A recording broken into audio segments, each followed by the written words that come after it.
Firebase is a service owned by Google, which is in many ways quite similar to Parse Server. It allows us to do things like database storage, authentication, and also messaging, notifications, and analytics. Now, while I'd recommend using Parse Server if you just need the database features, because Parse Server is self-hosted and so can't be affected by, for example, Google deciding to shut down Firebase, as Facebook did with Parse, Firebase is a great service and you might want to try using it. It's also a prerequisite for using Google's AdMob platform. So in this video, I'm going to show you how to set up an app with Firebase. And then in the next video, we'll see how to add ads to a Firebase app. So first off, we need to create an account on Firebase. So you go to firebase.google.com and log in with your Google account and click Get Started for free. Firebase does have a pretty generous free tier, but of course you will need to start paying if you use large amounts of data. So I'm then going to create a new project and I'll just call this Firebase Demo Project. Choose your country and then create project. And there we go. So we want to add Firebase to our Android app. And to do that, we need a package name. So let's quickly jump over to Android Studio and create a new project for this demo app.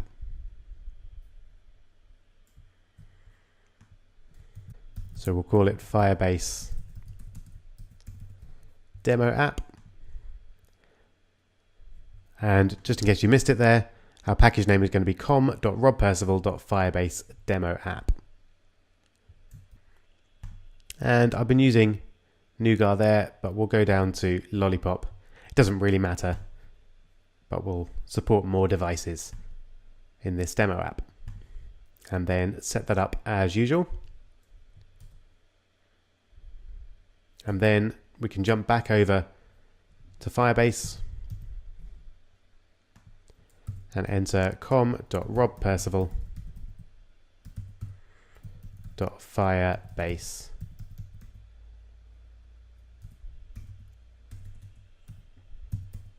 demo app. There we go.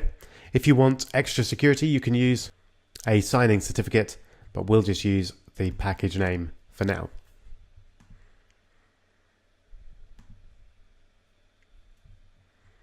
That then allows us to download a Google Services JSON file, which we can put in our app directory,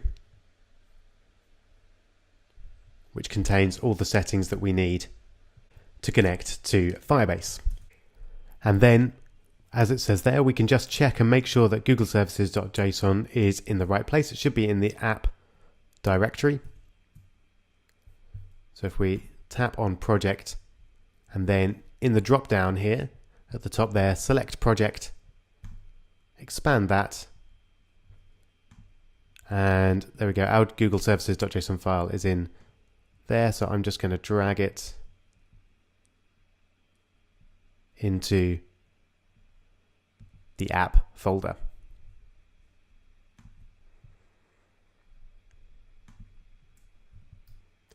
And there we go. So now it's in the app folder in the right place. So we'll click continue, and then we need to add 2 lines to our build Gradles. So first we've got the project level build Gradle. This will allow us to use the Google Services JSON file and the Google Services that it uses. So back to Android and then open up the first build.gradle file for the project, and then we'll add in under dependencies. There we go, com.google.gms and then Google Services 3.0.0.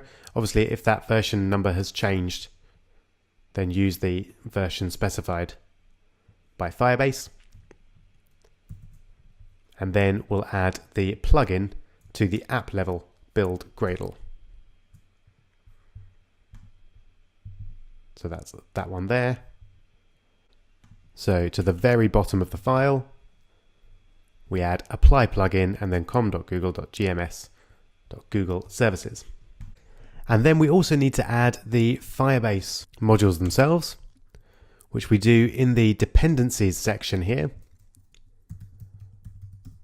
And we use compile and then com.google.firebase and then Firebase core, Firebase hyphen core, and then 9.4.0.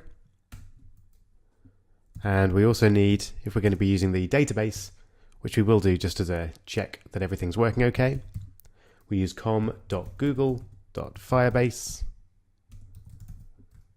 Firebase hyphen database 9.4.0. And then we click sync now, and that will add those plugins and dependencies to our app. And now that's done, we can write a little bit of code in the main activity. And we'll just write a very simple bit of code which will connect to the database and save an object for us, just like we have on Parse Server. So to do this on Firebase, we start off by creating a database reference, which I'll call dbref. And this is going to be equal to Firebase database dot get instance dot get reference. And that will get the database created as part of your Firebase app. And then we'll just create a simple map which will link strings to strings. And I'll call this values. So it's just an object that we're going to store in the database. And this is going to be a new hash map. Then we'll set some values. So values.put and something like name Rob. That's all we need. And then to save that to the database, we use dbref.push and then set value. And we can just use values like that. That will save it in the database. But we always like to have a callback so we know it's been successful. So we're going to create a new completion listener, which, just like with Parse Server, gives us the default onComplete method. And again, we can do, as we're reasonably used to, something like if database error equals null.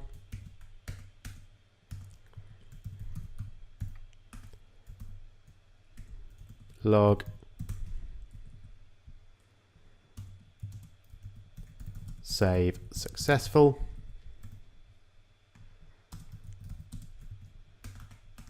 Else log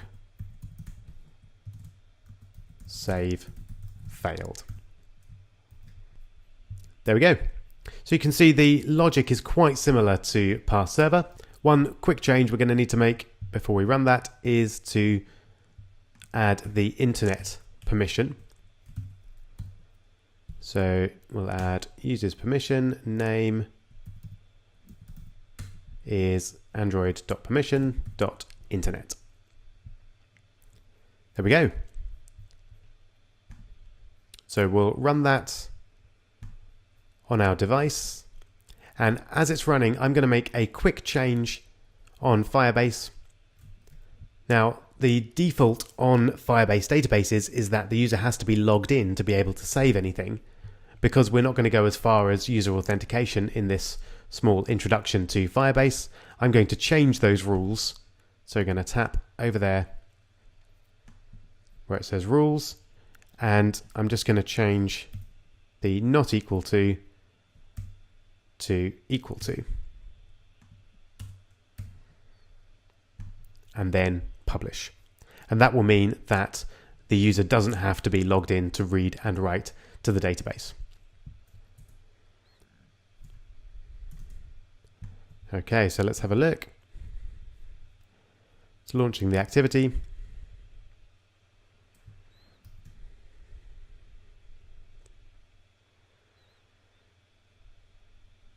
And there we go. You can see save successful. So as with Parse Server, let's have a quick look back on the database, and you can see we've got our object there, so object ID. And if we open it up, you can see we've saved the name Rob. Super. So if you want to go further with Firebase, then I just start with the documentation there and work your way through creating some basic apps. But we're going to go on to look at how we can use Firebase as a basis for ad mob and putting ads in our apps, which is a great way of generating revenue, particularly on Android. And we'll do that in the next video.